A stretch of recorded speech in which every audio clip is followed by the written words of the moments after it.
bamano ko nyobi nyobugu me takambala e wajin e wafa mu defo wafa ka fami fo ko kara chogo sababu Allah akbar sababu de be sababu awo bamano ko sababu timi atu dumunike me nyina ka manga kako sababu ati dumunike ati milike me nyina manga kako awo parce que dumuni ni mini o be bo sababu de la Allah akbar ko sababu fal janna wajin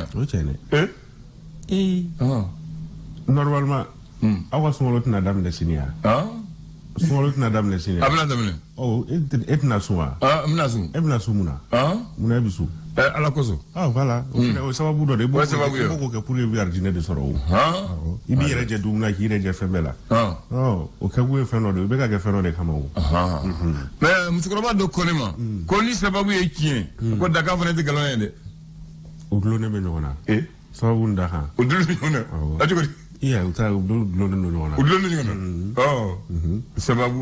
sababu de bina ka dakan wale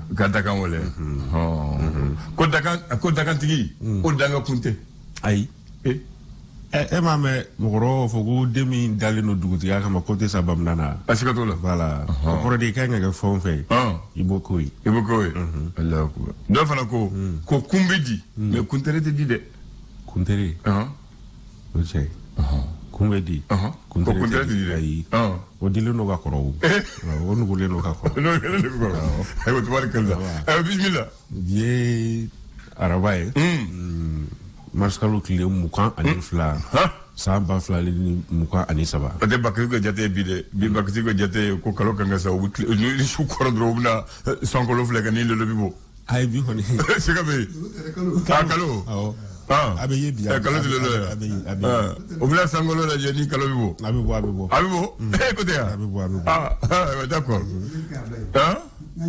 ayili gani e beti kalo e mo fo fana de voilà afo bagari beti kalo e ado folo beta ya do folo o de ma fere mi fi na ki jija ikai ako nganjija ga wala ngone aje ngo beta ya do folo kuma famu no ako nganjija ga ye we se ni maseka ya mi muge afufu kuma bore ani afa wala ma ya jabi ngo beti ke kalo ya do folo ni ma ke kolonje ba kawe ayo ne mo vole bon ulu fana ba ye kolonde kono alin tasali ayo no kana ay fana sakanu ko fo ala ka ngi man dama ayo anga damni le sor faso ka fasiri ale ko di e sor ale kuma le no feminga ko sungalo nyakorla ko na mo gatimna iko sisa ko dadu munu ko ni consommer le do ko soba ko dokon me ka fra ulu songo ko ni ka kren ala mi sugaro ko ni baxi ko fo maraga ko sugaro min ko ni o yi angere ka production ko ni ko no o ko be 28000 la mo gatimna iko sisa ni ko o kon tara 30000 la ko mi ni o kon be bo ko fe kana kono ko be fere 30000 la ko tara 32000 kon na mo watibna iko 600 esor aleka la selilo ali bi ani esor beto no kon fe e sahel jamano olu kon na ko yala fere jumen kay ngatige wasa be alen kilia kon yi bada obsekana choko mina yiningal temu sameleme ayu l'indépendant mu fobi so moderne de indépendant akodi ale kumale no feminga o de yi amowatimna iko sisa ko mali koran fa ko ni fe ko lakana balia ko ni nyonyale ko ni be ko ka damine décembre ko la fugana mowatimna iko sisa ko lakana balia ko ni sera ke sababu ko ni ninka 107,327 personnes koka olukoni bo usi ro konna indépendant aleka la selido ali bi ani indépendant meto no fait sisa amta office du Niger konnana anyira ka fo ko musa xamin koni kay ngasra jiko koni ta fanfela na ko a facture koni be milliard wolon voilà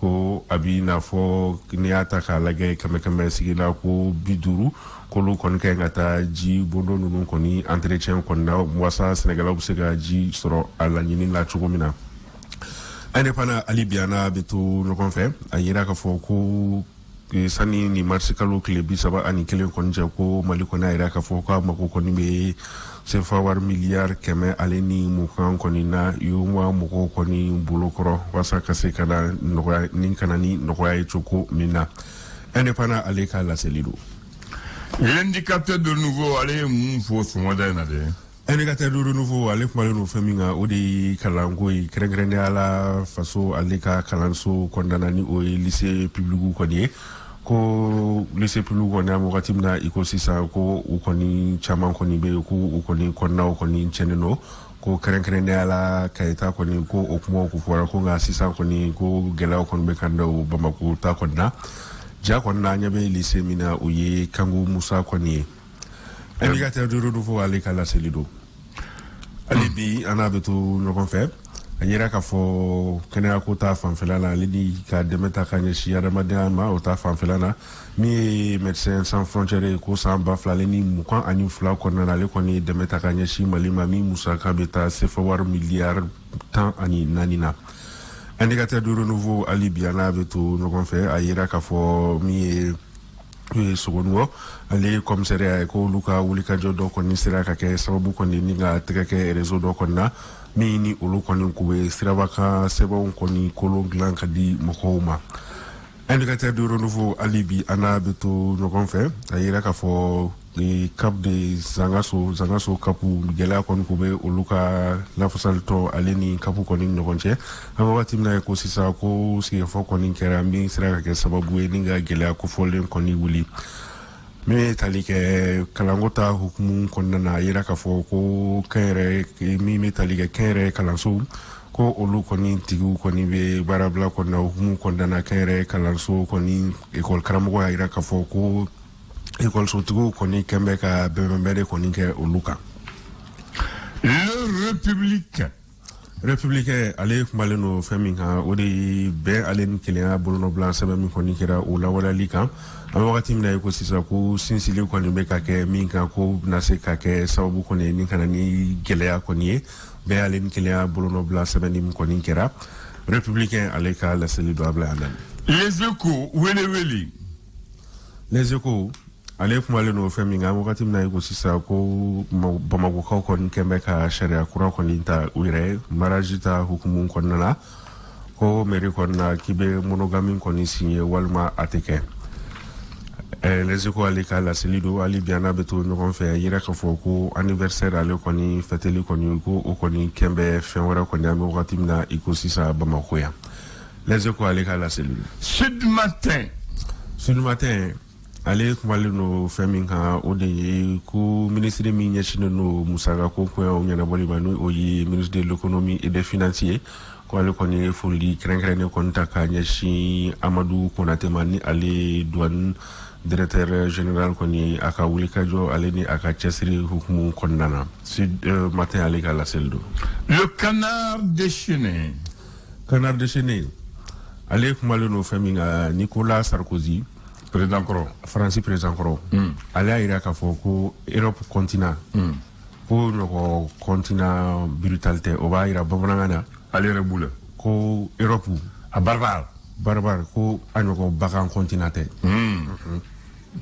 ayo Sarkozy ka la selido ali bi ani canard déchaîné beto no kon fe mi Nathalie Yambe ali la selige ko no soro asimi kon kube ko jugu koni taka nyashi fanga sinamato moko koni ko magisal koni be ka minke songo konna ko obegini gana jugwa ka teme adanka canard déchaîné ale kala selido le pélican go kuncheno pélican nam ale kumale no feminga ko chronogramme min koni dira chama fanga nyamugo koni fe mallan wasa ka se ka seki jemu fanga koni konnana ko dana se ka ke akan ko wa ko mo se ka douter alla Pelika ale ka la selido dana be se ka kala ouais bamananga ali bi ani Pelika beto no fa ya mo katimna ko sisa ko gela min kon be mali kon na ko yela mo se ka isigine ko dona na tawla ko fere be sura la wa fere be sura fembela ni ngani anyumambe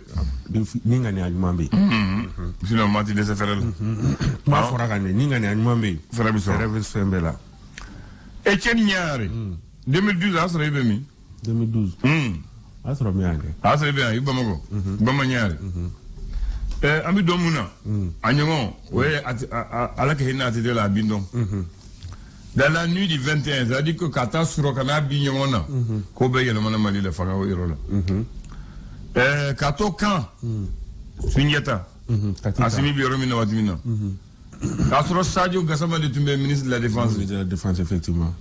Kasoro Sodassou, qu'on appelle les non gradés. Kasoro Koronfe Kele Toumé, Sena.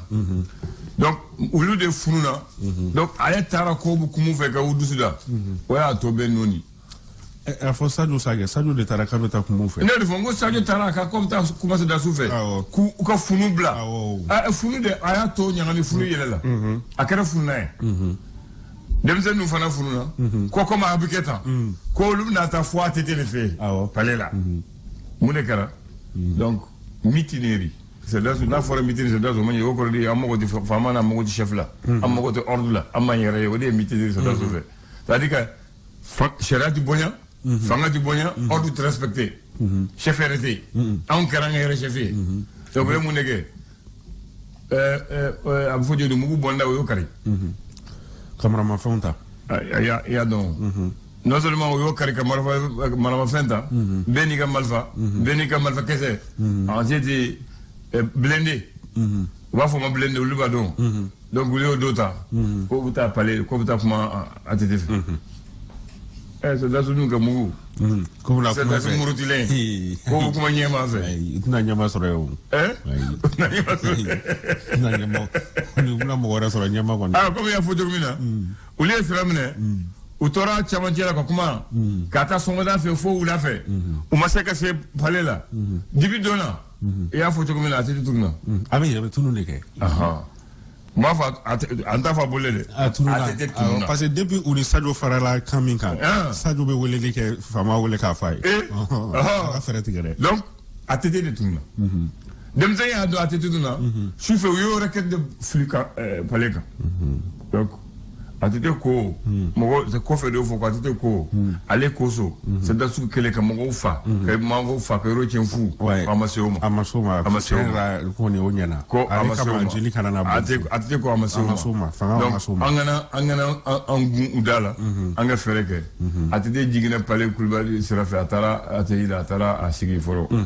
Kala je dem semuna monge donc dem so ya do wati mina atitete ko fanga ma songo donc lu tara pale da ka pale bechi ka dakulonchi ka finglonchi ka tete nyini samfeni dugma utayo ulie kati seramine ka ponye seramine ka dugma seramine mais atete tunna o modo atete fatara fanyu mefe mais usura si dama utaya afene sura si fere de kulawo voilà atete jigne remina o ko ne o kamaga uye sera sababe mine mais au bel atte de me donc il y a fangam donc oui mon deke mon modèle que ya au dekara quand sur la radio Mali datu de télé datu tara télé d'ailleurs 5h30 5h30 mo nyebi télé d'ailleurs jagoya ala kama d'ailleurs je te donne en tout cas fatigue bi tona il y a d'ailleurs 5h du matin ado présentatrice me ma kunsiki ke tuko ya parce que wado ala willa tuko binawo Amadou aya sanogo naka chedon na Amadou Konare au de koko bon. Ils ont dit la fin du régime incompétent et désavoué de Amadou Toumani Touré. La dissolution de l'ensemble des institutions et la suspension de la Constitution. Le pouvoir est entre les mains des militaires et le CRNDR est né. Amadou a fini mba odo ya télé la odo. Yabo. On est Amadou Konare. Tolérance zéro. Donc tolérance zéro. Donc dem se fangata. Mais yanda ka soro au bukta ola. Ou les faire les que follow au chauffeur ka manœuvrer. Ka fanga nyema mine madame Sylvie Kadema ko mine ka ministre de l'administration territoriale mine ka ministre do mine ka Sidiki Fa Konate mine ka Hamidou mine ka Kafungna mine ka Bouboy mine ka Fodjo di Amadou Tamba cour constitutionnel ko nyema mine Jamil Bitar ko mine ku do ka yelo nek kati au tarane au centre de reconstitution automobile le QG de Amadou Aïssano. Donc, fanga bana. Maintenant, mon écran, à tête de tourna. À tête de tourna. Ne m'a fait mousse. Ma chita doit à tête de remina. Vous voulez, ou ma seka fois à tête de mine, ou ma faut mongol, à tête de tourna. Ni si de oga démarché, rakuta outna, à tête de outna boka. Ne aklibala. Général Dobe, assistant Singo, Mamadou Singo. Singo, c'est un bon soldat sur là.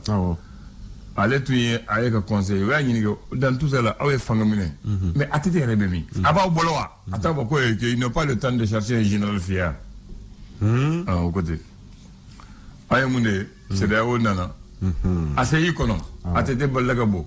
Que discours kala. Que bon, mais atete ode ne ko bagi doko di masonde. Ko volontairement j'ai démissionné ngwa mbenge ningoni ngonde volontaire anga kinye fo ngwa jambenge. Ko volontairement j'ai démissionné. Non, volontairement nous. Volontairement nous parce que du moment où akoko nta fait jël kabo. So na ko insistera, ago se ka tirer ou. Ayi, ma famo. Kata nyini ka wola, ka boka kuma fe, ka fo famable ko volontairement j'ai démissionné sans pression. Et de parler toi, il t'arrive de côté segi. Atite kadi yeme ninkele ngoni. Aïssa ata fait jël de kabo. Ça a toi beaucoup abake sans pression. Oh, et fait na ko euro famille. Sans pression. O le boke parler là, et bi jigi dugma. Aïssa, vous ka parler là chogodi. Ah bon, non. Il faut que vous ku parler là. C'est ka kala. C'est ka parler là. Donc coup d'état kera.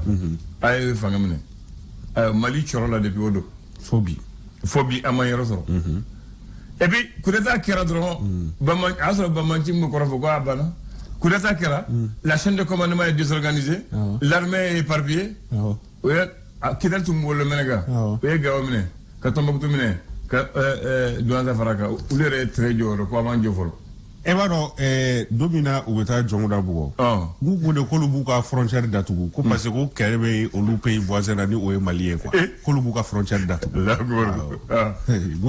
Donc, bon, ça c'est une partie de l'histoire, il y a 10 ans. Bon, au Kololo, en beau Kololo, faut ça. Voilà. Donc, Nimfala Keraya. Faut anga faut mogo godo. C'est la Django Kera Jamana Yolo. Django Kera. Comment faut ça? Ni be maga kono. Ni be maga kono. Ali biya me. Ali président Bokoro Jamana. Awo. O magaya. Awo. Mais mon gars, aïe, elle est menée de Kassolo. Il a jugé, après au coup de ce gars, jugé à Bakayada, à Kabrani Baboul. Nimbekara Malla. Hein? Nimbekara Malla. Nimbekara Malla. Alors, quand même, merci.